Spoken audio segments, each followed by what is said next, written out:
Info 243, la référence de l'actualité. Bonjour et bienvenue mesdames et messieurs, beaucoup d'Abisso à travers le monde. Question d'actualité au cœur. Il y a un débat en direct de la République démocratique du Congo. Pourquoi pas également Kosolola, échanger Kosolola Mingi Makambo et à Congo. Introspective, perceptive, na Makambo nyonso etalipe classe politique Yabiso ya Congo. Lelo ezali esengo ya kozo encore une fois de plus moi na mboka Maître Constant Moutamba na yende tokomeka kosembola ba question mingi eza très na parti politique na 6 ans déjà jour pour jour comme une petite aventure ces partis politiques nojek ozali comme mouvement politique lelo et quotipé parmi les partis politiques comme il y a décennies encore azali pe mandataire en mine et carrière tokomeka kosembola ba question d'actualité na Maître Constant Moutamba, bonjour. Bonjour. Lelo d'abord 6 ans durant un mouvement politique et comme un parti politique Nojek. Aujourd'hui 6 ans d'impression d'abord les alignés aujourd'hui. Il y a moto oyo Sali Bamakambo et Segelaki to etikali comme défi na o etikali comme Makambo à venir. Bon, Raphaël Natondi Yobotondi Nandenge pour inviter na émission na yo. Natondi pe botondi mingi na émission yo poète ezali parmi ba cadre où il permettre biso lelo to totaliser 6 ans canal ya communication important où yo et servaki biso na boinde na tondi botondi pe na tondi botondi na peuple congolais pour na confiance au basala ki biso en tout cas bayi mboka oyo basala ka biso confiance ti lelo totondi bango nyoso botondi. Je pense que Essengeli to jouer dans autosatisfaction, Tommy fixa un objectif qui entre autres koye banana parce que la phase la plus importante eloko nyoso na marketing ndenge balobaka ezalaka phase ya lancement ya projet. Ce qui phase wana au raté nyoso et énergie belé to consacrer na lancement ya Nojek ndenge no boyebi lelo oyo to robete ya lisolo ya Nojek bato pe bavanda na vanda ko ba robete ya lisolo ya Nojek pe Nojek qui parvenir lelo pour éveiller réellement ba ambition na katikati ya ba jeune les loba jeunes et belés bakoti na ba institution pour être balanda exemple lokolo topé matéa ya Nojek c'est le plus important pour Nabiso grâce il y a lutte automena qui les lots tozali membre bureau politique il y a une des grandes plateformes politiques ya mboka autobengami tobengi FCC ezali li panango bate ya lai musala o isalimaki o isali était bandeko politique pour comprendre peu moins importance na biso na côté pembeni na bango. Et donc je pense qu'aujourd'hui l'objectif automi à signer. Je suis Raphaël Walukonka. Mesdames et messieurs, prière de vous abonner sur Info 243 afin de suivre le reste d'actualité en direct de la République démocratique du Congo. Pona koyeba basango ya Congo, pe koyeba makambo nyonso ekoleka na Congo, batata ba mama bo s'abonner na Info 243 na mwana na bino Raphaël Walukonka. Merci. Tokoki koloba ete to atteindre yango ba premiers objectifs. Maintenant tokomi lancer ba défi misusu oyo na ko loba yango na meeting na biso ya Minka. Oui, vous allez le 12 septembre. Dans ce 12 septembre, vous allez fêter vos 6 ans de carrière. Oui. Alors, dans 6 ans de carrière, on a tout le baron, la bosse, les lots vraiment autant la caméra pour votre voisin à Baïbili, c'est 6 ans de carrière, c'est 6 ans plus tôt, il y a lutte, il y a combat où ben a oza Che Guevara, mingi mi ben a bongo. Mais bah Che Guevara on a nini en fait, tant on mi identifier le roi Che Guevara. T'es nga na tika ba komi identifier Che Guevara té.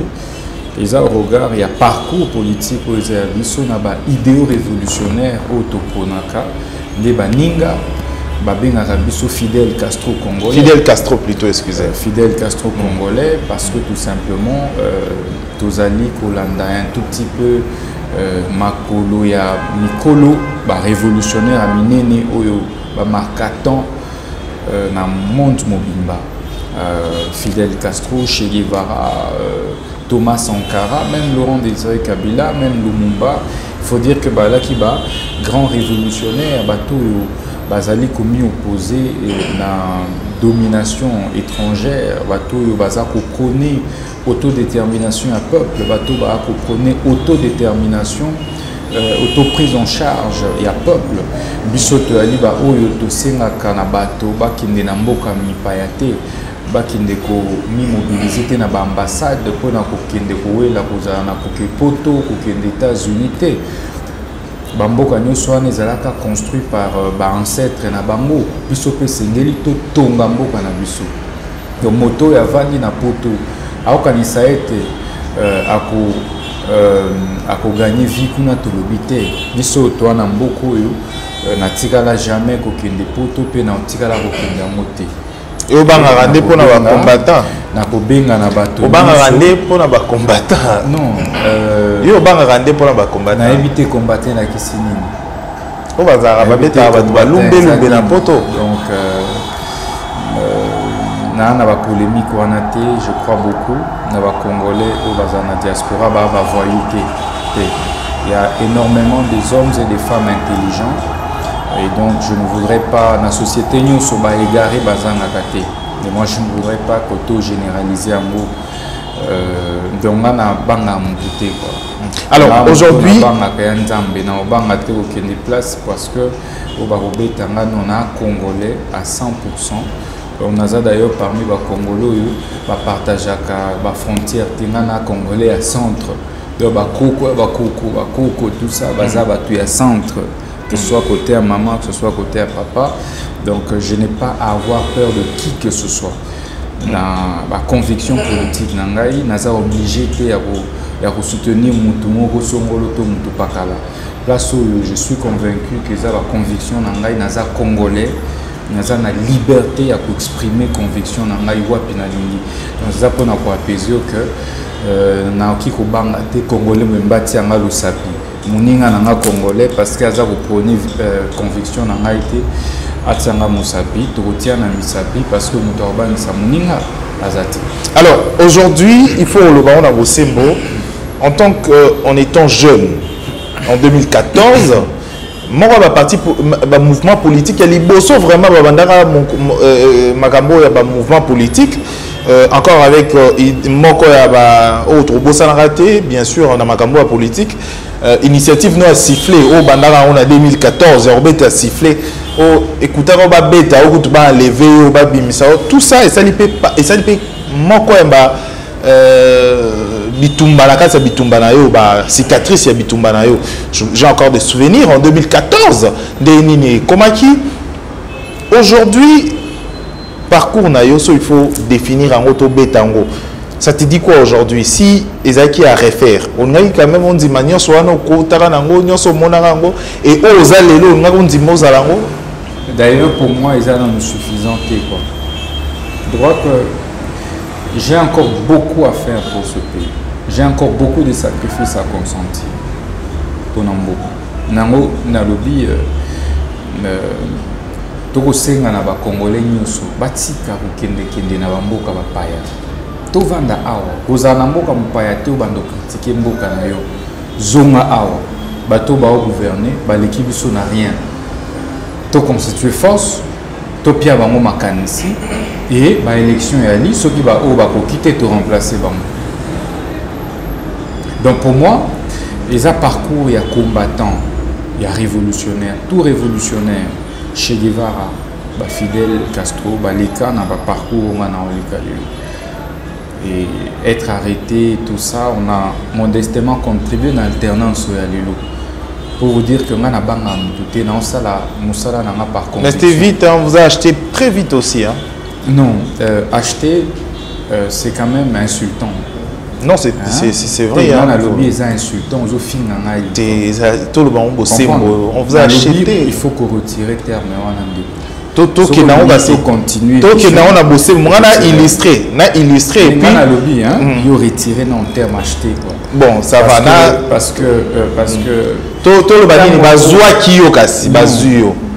Parce que je ne sais pas comment expliquer parce que émission les ali paye moi rétrospective hein tout me caro retracé batumusu baloba lutte hein na senga autorisation mututé na ya aussi motorisation tant na lobby lelo na mien imaginer non en fait mais bato belé ba là na vision bana idéal na baza wapi tout na bato na ba cotiser combien pour na manger faut pas au van na pepa na yo o met la champagne biso to kangama to betama awa. Et puis non, voilà. L'objectif c'était quoi? C'est d'en finir. C'est des acquis au Suli. L'objectif il y a un projet qui est allé renouveler la classe politique. D'où nouvelle génération pour l'émergence du Congo. Donc là où que tu combattez Félix Tshisekedi individu, Kabila individu, Martin Fayulu individu. Vous pensez que vraiment étude mieux celui sur tout ça là, c'est pour que Ngana Bandobela individu. Non, quand même, c'était non, troisième mandat. Il a dit non, la troisième mandat également. Vous avez un bureau non? Bien sûr. Tu as la photo, tu as la livre. Je vois, c'est avec ces tu as la photo. Mais vous êtes juriste, hein, assistant à l'université. Pas seulement juriste, tu es avocat. Ça veut dire que tu as une profession. Au BIP, tu as une université. Alors, ce que vous avez combien? Parce que tu as un salaire à vie. D'abord comme Molakisi et puis un abonnement comme avocat. Est-ce qu'il y a une plus noble profession que la Molakisi, que servir? Plutôt que l'avocat. Et là, on a un poste à ta politique, il y a signature, il y a DG entreprise, on a engagé. Nous avons un membre de la commission, un conseil d'administration. Non, mais que ça veut dire un membre du conseil d'administration. Tu veux quoi? Parce que même la décision, vous allez voter dans la majorité. Tu ne gères pas. Tu ne gères pas. On a décision. Moi, j'ai même dû quitter Onatra parce que je m'opposais à la pratique de gestion de l'époque. Les amis qui étaient là. Donc, je voudrais recadrer pour dire que Tomesani Mabé quoi. Moi, je suis pas. Moi, dans la politique, il y a ça la carrière dans la politique. Non, je suis entré dans la politique avec conviction. Et seules ces convictions me guident.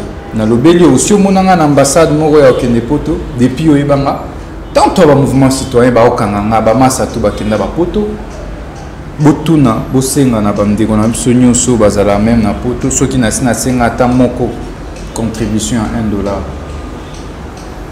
Je prends l'auto-prise en charge entre membres, on se cotise. Moutou a membre cotisé. Mais dans ça, la politique était pour aller me réfugier, Libanda, pour la mendiant, Toté, Torobunde la Mboka. Et aujourd'hui, moi, je suis fier que, bon, il y a eu alternance. Alors, c'est passé. Parce que, à supposer que, bon, j'ai décidé de travailler avec le président Joseph Kabila dans sa plateforme. Les posa na obanga muto azana UDPS toi la sérieux quoi. Non alors obanga muto na la muka parce que eux sont plus congolais que moi. Non écoutez, il faut arrêter ces débats là. Non mais il faut arrêter ça. Non, question oh yangai ezaki question na mutuna il y a nini na mutuna hein. Tout ça la keba. Hein? Tout ça la keba.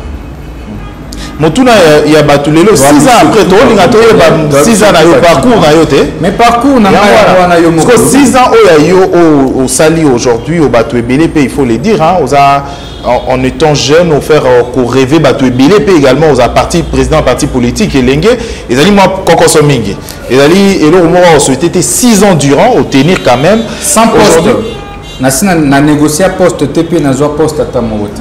Même, quand même avec quelques cotisations, quelques soutiens à FCCP. Non, pas seulement FCC. Est-ce que le professeur Johnny, le MLC, a soutenu Ebele non j'ai. Ok. À sa MLC. Yomo, Yozana non j'ai. Combien de fois, tant Bakanga Yobanda Goyate pour réclamer Yomo Wafai. Combien de fois? À l'époque, tant Okangamana, non? Non, combien de fois? Votre lutte était noble, hein? Appréciée par jeunes Nyonso. Aujourd'hui, les lots baloucha, babima, bafilimbi, après les restes, excusez, quand on a groupement Nyonso. Aujourd'hui, est-ce que Yomoko se sentira à l'aise? Très à l'aise. Tant au monde aujourd'hui, certains également continuent la lutte, mais Yo a quand même une lutte. Lutte nini. Je crois qu'on doit se mettre d'accord sur les concepts.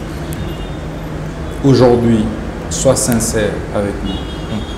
Oui ou non, j'ai fait rêver toute une génération. Aujourd'hui. Moi, je vous dis, nous, on a une ambition. On a des objectifs. L'objectif à Liboso, c'est là qui tu vends sa label, tu vas lancer pour ce lancement. N'est-ce pas? L'objectif, on a atteint parce que vous avez fait rêver la jeunesse. Na posé une question à Mibale. Est-ce que la lutte pour l'alternance, on s'est battu pour l'alternance? Il n'y a pas de problème. Oui ou non, on a atteint, on est arrivé à l'alternance. Bon, alternance, on est là qui que avant ou après votre départ? Non. Il faut le dire déjà au Kitani. Mais après négociation, messieurs, c'est nous qui avons fait en sorte que la situation soit apaisée tout qu'il y ait une élection. Bateau va bander la machine à voter. Mais bateau va réclamer qu'il va gagner l'élection. Ils ont la machine. Tu es cohérent avec nous-mêmes. Aujourd'hui, bateau va bander Koboya, Kabila, etc. Bateau n'y a pas de coalition. Vos coalitions, c'est cache-cache. Ils ont eu des pestes. Banani ban la présidence. Ils ont eu des pestes. Ils ont eu Nojek. Allez-y à la présidence. Bateau ban la entreprise publique, les loups. Ban ministère, toi la sérieux quoi. Si nous n'avons pas cru dans le processus électoral après dialogue à 5 ans, écoutez, j'avais moins de 30 ans à l'époque. Quand le président Kabila ouvre les consultations et je suis contacté. On me fait comprendre, et lui-même me fait comprendre qu'il ne sera pas candidat, il va respecter la Constitution. Nassan. C'est lui-même qui vous a dit ça? Je dis lui-même, le président Joseph Kabila Kabange, me le dit. Nous sommes à 2. J'avais même amené mes proches. 3 de mes proches. Bon, il faut être modeste. Moutoualobe Linga Bongo, Petoke na Maponami, Aza candidaté. Le candidat Nabiso et FCC a échoué. Félix Tshisekedi va proclamer élu. Toi là, sérieux. Toi, Constant Moutamba est resté cohérent. Je dis et j'insiste. Botou Naboke na ambassade, ceux qui ont place au Constant Moutamba a senga demande à Kendepoto. Toi ça là va chantage après l'arrestation Nyoso à Kenda na ambassade pour na asenga asile to exil. Non, moi j'avais dit et bon retenir on en kufa na mboka awa. Et ba okundaka nga na village na centre ya mboka. Tu comprends? Je crois en un Congo nouveau, en un Congo renouvelé, débarrassé en fait des antivaleurs. Antivaleurs dans tous les domaines, essentiellement le domaine des gestions. Les loyaux, aux contents que pour la élu, il faut qu'on ait la grand insulteur, qu'on ait impoli. Ah, on a Kinshasa. Tu es bien, pour na ba élire, bandara ko bando finga au Kabila, bando finga Kabila na Tongo, na Boutou, etc. Ça nous a avancé en quoi? Bando finga Félix, c'est lui maintenant le président de la République. Ça nous avance en quoi? Moi, je ne parle pas d'individus. Je n'ai pas travaillé, étudié pour commencer à parler de Raphaël, fut-il président de la République. Je dois plutôt, côté là, par la responsabilité Zanine. Moi, je ne suis pas payé par l'État. Mais oui, on a un cabinet, je paye les loyers, non? Est-ce qu'il y a l'État congolais? Congolais, il faut pas comprendre qu'ils doivent travailler. Chacun doit se mettre au travail. Ce n'est pas en enviant les pays étrangers, ce n'est pas en nous divisant, en nous diabolisant. Bateau et Lelo, Baloba qui a eu des pèses, oui, il a eu pouvoir. Qu'est-ce qui a changé? Si vous avez une contribution, un salaire exorbitant,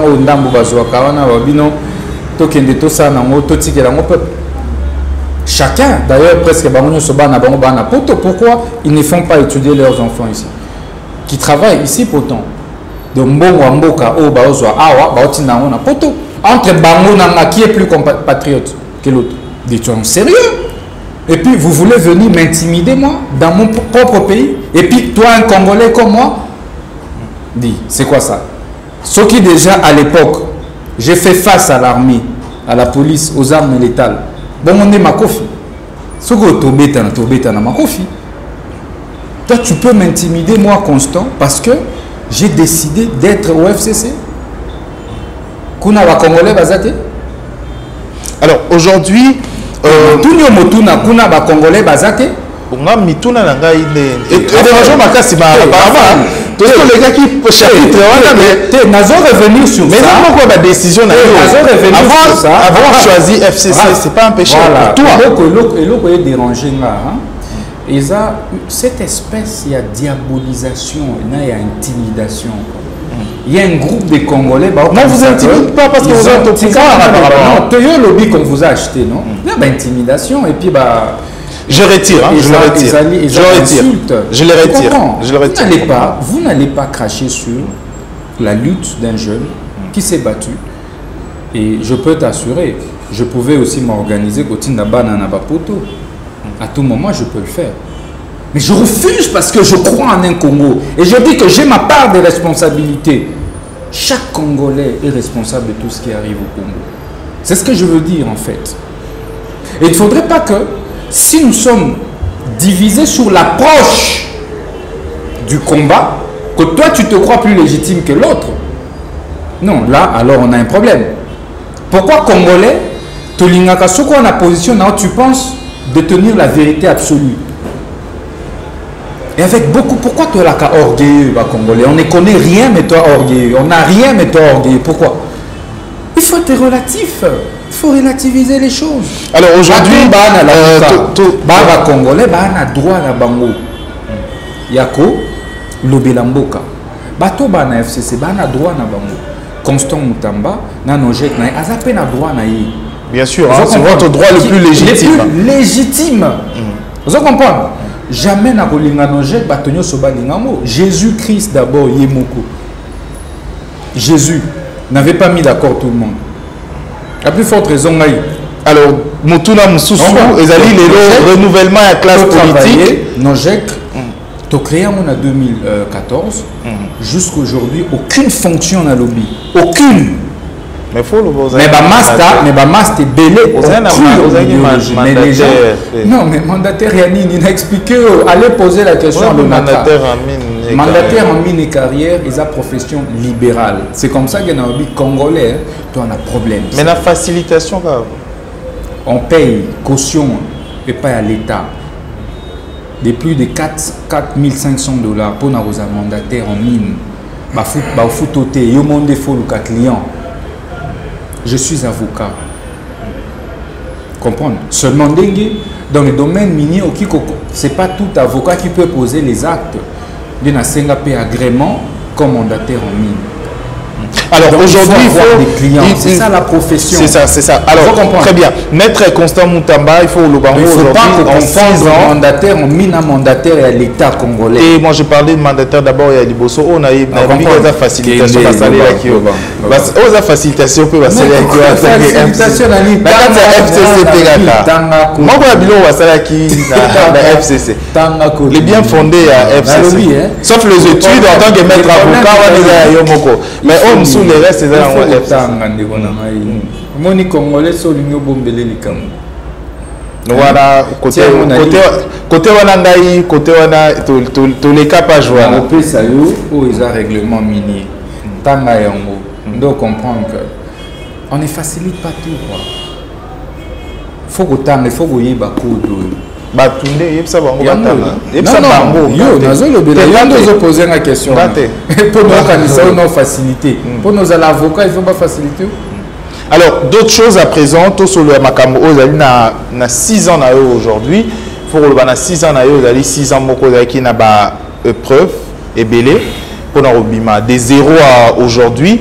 Mais il faut que les un bon moment, à un moment donné, au BMC va te belé. Ou présenter candidat belé comme parti politique dans l'élection auteur au Kende. Aujourd'hui, bien que c'est vrai que preuve et l'anda qui n'a pas belé, mais déjà au départ, on a 6 ans déjà, aligner des candidats aussi, qu'on avancer déjà, qu'on pour ça. Première élection, à ta candidat Moroté à Zui, mais expérience ni nos eu déjà sur la question électorale en tant que parti politique. Bon, j'ai effectivement toi aligné un candidat en 2018. Quand tu as un candidat du renouvellement, on s'est organisé, on a disponibilisé les supports de visibilité. Donc sa chance na bilingue quoi, de toute famille confondue. Parce que pour nous, problème en Mboka se situe à 2 niveaux. Classe politique, c'est une classe pourrie. Tous ceux qui sont là ne font que se remplacer des rôles, s'interchanger des rôles. Les lois qui sont en majorité, le a commis opposition, les lois qui sont en opposition, UDPS le est en opposition, les lois en pouvoir. Tout comme lobby, nous sommes élu président par en opposition. Mais en fait, qu'est-ce qui change? Puisque ce sont les mêmes acteurs, les mêmes familles en plus, c'est les combats de nos chefs. Est-il normal que Mboka est géré par une succession de familles? Ce qu'ils aient été moi nanaye, ce moi nanaye été oncle naye, neveu nièce, c'est ça mon combat. Que biso ngala ya kotika mutu na mbogote. Bato bayaki pona ko accompagner ba musu bitaliban. Nga je me dis ba koko nanga ba bundela indépendance en Mboka, ba koko nanga ba kufa na ba période ya ba traite des noirs, ba esclavage. Nos ancêtres aussi se sont battus. Donc, nous avons droit à la complexer vis-à-vis de qui que ce soit. Nous avons encouragé la famille nous sur les amakumu. Pour n'avoir bunda. Pour chaque fois que tu as la TV, tu as la famille Songolo Pakala ou depuis 60 ans. C'est ça la lutte de nos jeunes, une nouvelle génération. Et vous pouvez chercher à m'abattre, mais l'esprit n'a pas besoin de battre. Deuxième problème à Congo, et vous avez un résultat à la gestion. Vous n'allez pas me dire que non, situation en Mboka, ça ne marche pas, Isa Kabila. C'est plus Kabila qui est au pouvoir. Avant Kabila, il y avait quelqu'un d'autre qui était président de la République, ainsi de suite. Donc vous comprenez qu'il y a un problème. Tant qu'on n'aura pas réglé ces problèmes, tu vas changer, même Djambe Yemoso Akiti, et Zaka n'a problème. C'est quel problème? Je l'ai dit, non? Il y a classe politique. Dans son ensemble. Il faut avoir été président pour un comité à la place, par exemple, il y a président Félix aujourd'hui. Congolais, c'est un homme difficile à gérer. Il y a un Congolais dans l'association Mongo Basali 6 mois. Au ce moment, peuple Nini Oyo, ils ont un esprit Mongo, il y a division née. Même dans la famille, remarque bien dans la famille, Oyo kaka no ba cousin qui ngani ba solana ba cousine qui ngani té ba neveu x ba solana ba oncle dans toutes nos familles pour nous comprendre nature ya congolais. Au mona pona ba bilongo ezangatina. Maintenant figure-toi kozala mokonzi ya mboka. C'est des problèmes à régler, il y a qu'au faire avancer, il faut nous régler car problème on a pembe na mokonzi ya mboka. Il y a des conseillers au Moussa na bango ils ont aucun de profunda bato. Ah oui non, le konkawana afinga kayo. Yuka nisi mokonzi ya mboka Moussa neza goyoka. Nani afinga ye par le passé, nani afinga ye. Mais c'est ça le Congolais. Azomi faire plaisir, akanisi le rôle. Donc bozuna yo ya le konka ndengo la tse kitoko boisa la ngapasi. C'est ça le Congolais. Ah, le concurrent c'est Simbiki ici. Donc, nous sommes muto azui et alanzambe te. Mia asimba bakisi. Ah non te basomba e. Ah moni Félix, a aussi déjà ko somba muto. Tout ça là sérieux quoi. Au Kabila sombi, est-ce que vraiment on peut acheter un homme? De temps on le vit aussi acheter, excusez, hein, apparemment ça vous a dérangé, excusez. De passer tourner page one, excusez. Mais tant on le vit aussi acquis aujourd'hui dans vos 6 ans de carrière, on a Maître Costa, c'est un occultiste.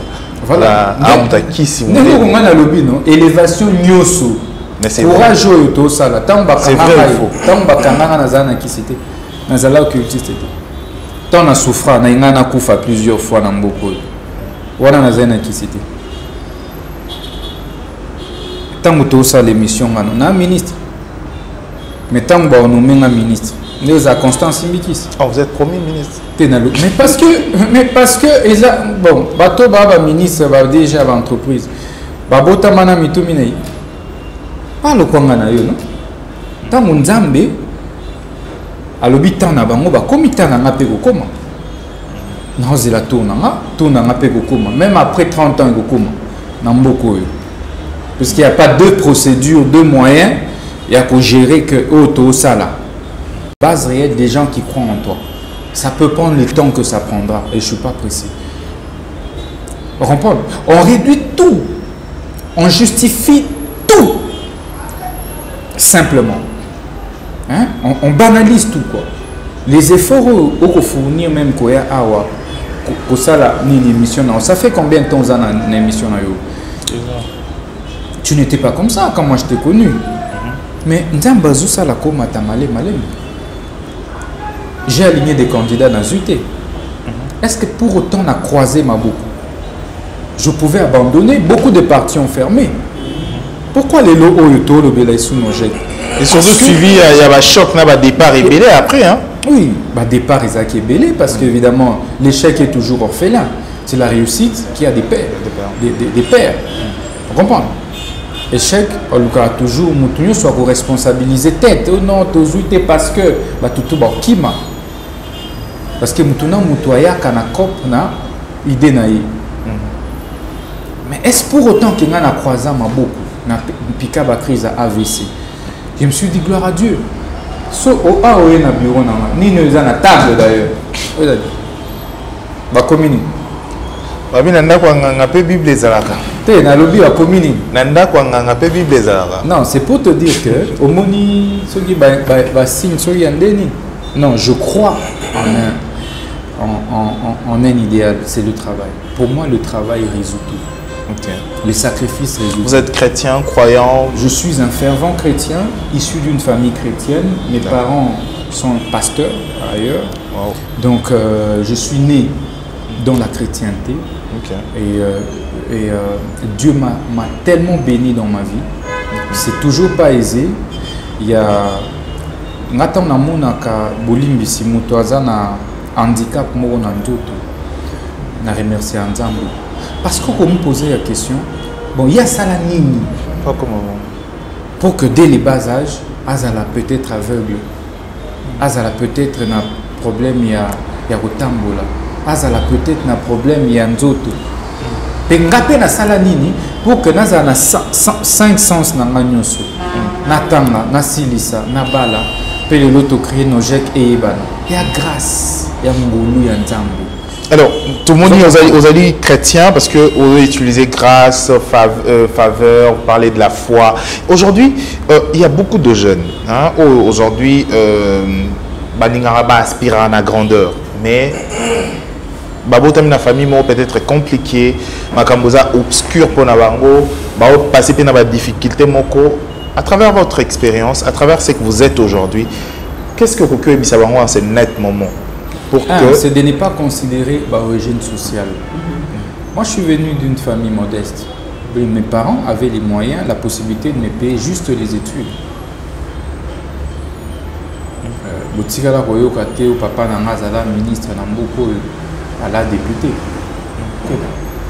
Mais à moins de 30 ans, je pouvais siéger dans la cour du... C'était quoi votre stratégie? Le travail, le sacrifice. Je ne regarde pas, je n'ai pas regardé d'où je suis venu.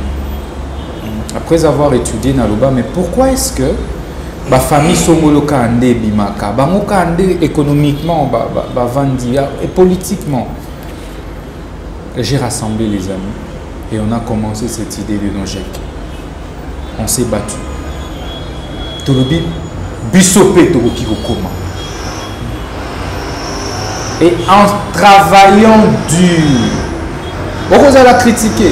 Moi, on m'a pas. Qu'est-ce qu'on m'a pas dit dans les réseaux sociaux? Si les lots, par exemple, Okendo n'est pas président de la République actuelle. Constant à Filmayo dans la campagne, constant à Salaboui, non, ce qu'on a proposé, au nommé été. Mais c'est pour autant qu'il a baissé bras. Garde. Je dis, tant mon Zambé a décidé, surtout Nanga, même les difficultés que tu traverses là seront transformées en opportunités. Bateau ba okende ko calomnier yo. Bango wana kaka ndenzamba ko transformer le langage na bon. Il faut croire d'abord en ce que tu fais. Au ça la nime. Qu'est-ce que tu veux devenir? Tu as quels objectifs?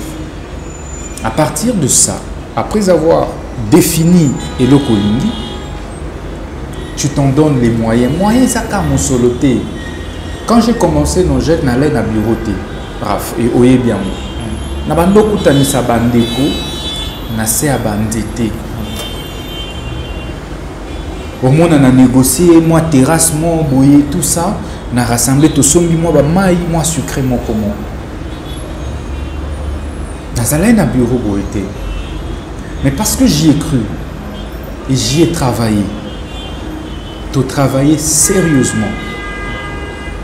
Yangonde, et ça dit que le lot, Tobi, maman, mon kendeng et Tobi. Donc, le tout ce haut, il n'y a pas me retrouver dans la vie. Ah, quand ça t'est que non, ce qui s'est dit, mon soit simba qui s'y a me retrouver dans le baka yango. C'est très facile. Mais surtout au le président de la République aussi, ici, et puis il va voir on avait l'élection multiplié au commis président. Ceux qui s'y amusent à solo. Qui si il y a solo. Même prière à solo et à Moussala. Voilà, on avait comme l'impression que vous qui n'est pas pasteur et qu'on parlait de la Bible ou soit vous qui est en pleine prédication. Allez-y comprendre, c'est l'expérience d'une personne. Il y a mon tour à l'équipe, un moment où il y a moment il y a vraiment de. Na ligne na belelo oui bien facile. Wa jeune ou aligné ba master na ba candidat. Pour les expériences en 2018. Master eba ina été. Nena aligné ba candidat. Foutez les cautions, foutez les nyoso. Aye, mais tant ngo bozuté master na romo finga. Na ba départ il y a secrétaire général na banani. Non aiba kimbongo. Mbongo mutunde. Olia pe mbongo abatu. Oui, au coup, tu as foutu une caution par exemple. Maître Baba, il y a peu de candidat là. Je vais expliquer non. Au créer le Gonayo, tu as travaillé dur, tu t'es sacrifié. Au recruter Bayaya, Bama Sebele, Bayenunga Nayena za la candidat dans nos jets. À côté pour se foutre les $1000 à caution. Au checker, au tourner, est-ce que vous avez loyal, est-ce que Andimi, au sali confiance. Au aligné comme candidat, non? Beaucoup d'élections est simbité. Parce que simbité au comédien. Comprends? Tout le monde est congolais là. Au Canada, c'est facile. Tu as été élu. Aucun débat la même à CUNI. Le résultat même au Bisoto conteste d'ailleurs. Tu as nos résultats et ça les marque sans compilation. Dans quelques machines à voter. Bon, mon accueil, moi personnellement, j'ai été élu.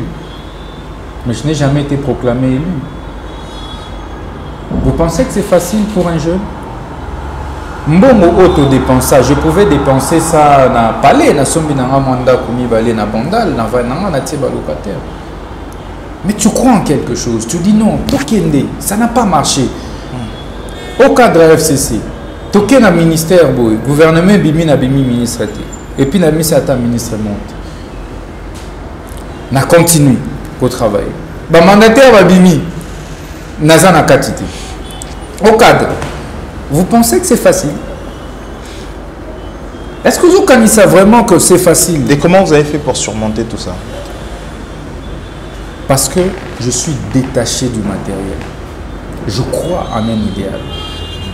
Je me dis toujours, ceux qui ont eu des paix, c'est ça la 37 ans pour comme ma présidence et comme la présidence. Pourquoi pas moi?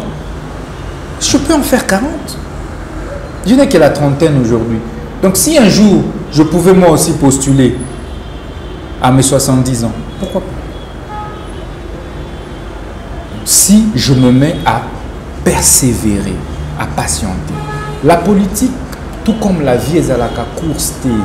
En tout cas, ils ont course à 100 mètres où il faut kokimambang, non, au komate. J'aime bien cet exemple. Je donne toujours aussi l'exemple même du président actuel, Félix. Qui aurait cru qu'il soit président de la République? Même pas lui-même. Même pas lui-même. Je ne pense pas qu'il y a 10 ans, il y a 5 ans, il pouvait un jour s'imaginer être président de la République. C'est ça Dieu. Lui, il travaillait. Il ne faisait que travailler. Et Dieu, dans sa miséricorde et dans son mystère, parce qu'il y a un bienvenu à Bissonius.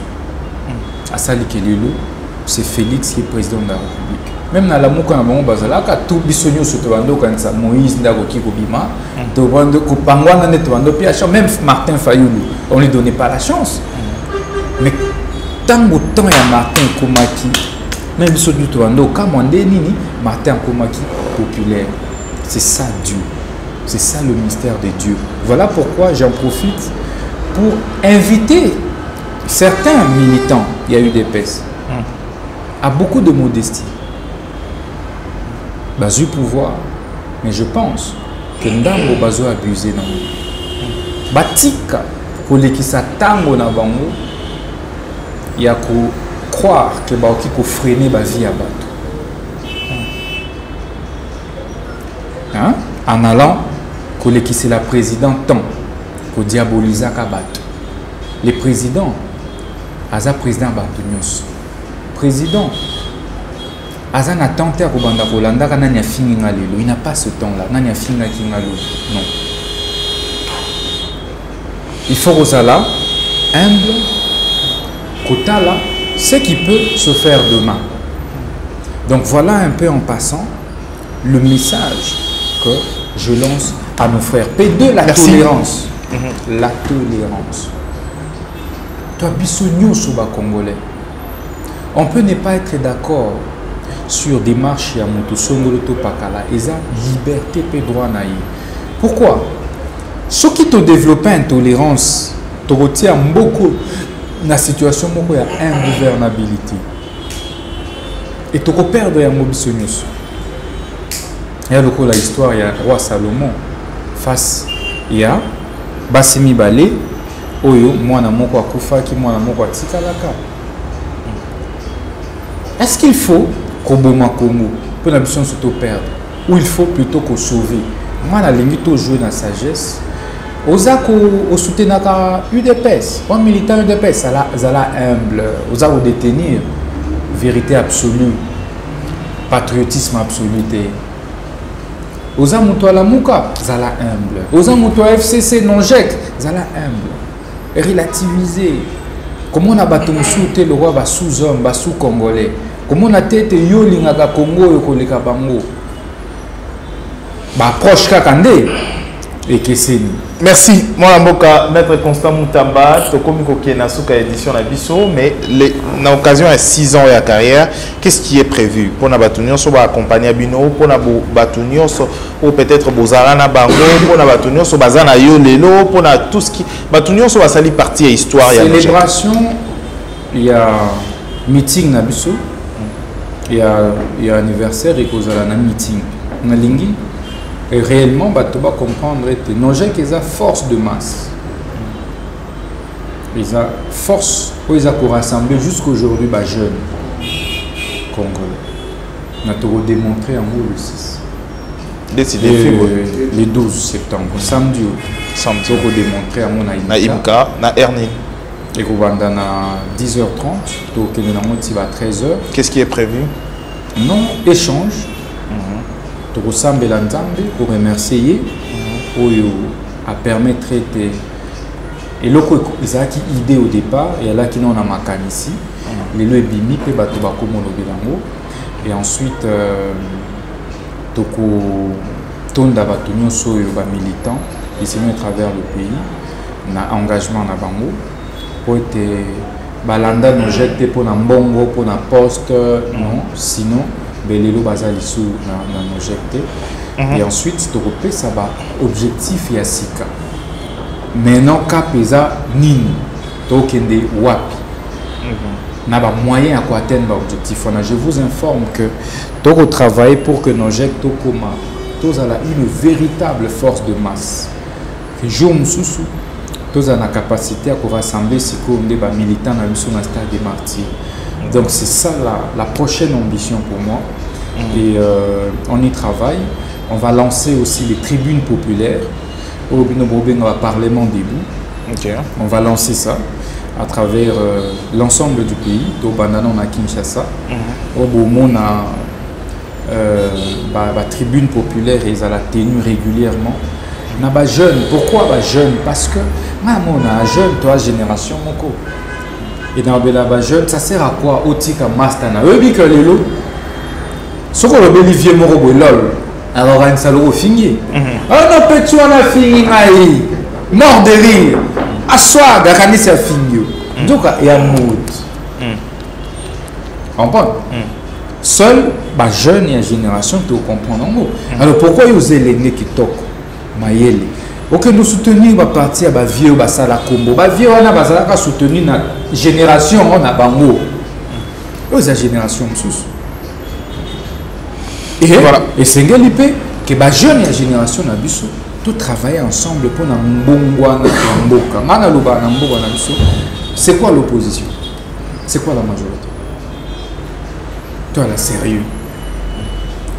C'est quoi l'opposition?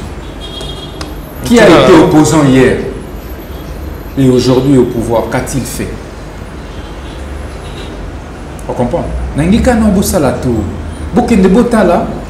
Les ministres vraiment les plus radicaux, les plus radicaux à UDPS, les lois ministres, beaucoup de ministère Botala.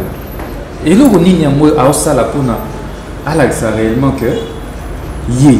Mais peut-être qu'on comprend cette question. C'est pour dire que malheureusement politique n'a pas à la COP. Autouna, bana nyoso wa politique ba wapi. Na poto point. Yo so mona mwana na yo abeli, obeli politicien moko abiwo na zo évacuer na poto. Mais pour na nini to kobomana entre nous. To kobandobomana na kombo ya bato. Non, ça doit cesser. Parce que le deuxième problème, il y a un bon cannabis. Les amis, les étrangers ne sont pas divisés. Ils sont dans le qui ont mal à la potote. Mindele wana pona ba minéraux na biso, ba biso malam, il faut pas diviser biso. Les système politique. Beaucoup na ba démocratie occidentale. Ils n'ont même pas adapté na ba réalité na biso mboka. Tala depuis l'élection en 2018, désordre là dans mboka. Un compatriote, avant qu'il n'aille na poto, et puis a décidé qu'au Zonga, et jour on a mobilisé la population dans l'aéroport. C'est un désordre ça. Alors, tu connais la souka et comment vous limitez de rester en Moudamba? Comment vous partir au pouvoir? Bon, ça va marche. C'est le désordre dû à la démocratie occidentale.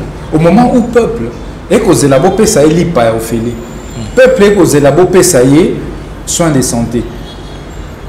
Au lieu de ce système de santé, nous préférons enrichir. Pourquoi est-ce que les Américains, les Européens sanctionnent les dirigeants?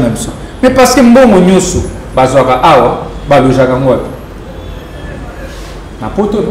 ils enrichir. Et puis ils ont instabilité à front congolais. Mais lorsque vous évacuez les devises,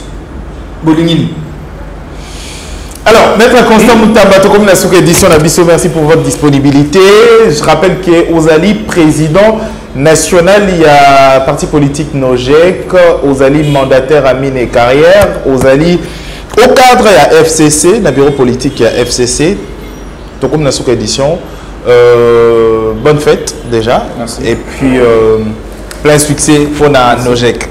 Comme la sous-édition à Lelo, bande de Koubalantif sur Info 243, également sur Congo Web Télévision en presse écrite ou en écrit. Beaucoup d'interviews, on a éditorial 7 avec Gilles Mutoto. Merci. L'équipe éditoriale 7, merci Nabatonio sur Koubalantif à travers le monde. On se retrouve prochainement pour une édition d'ici là. Portez-vous bien. Au revoir. Info 243, la référence de l'actualité.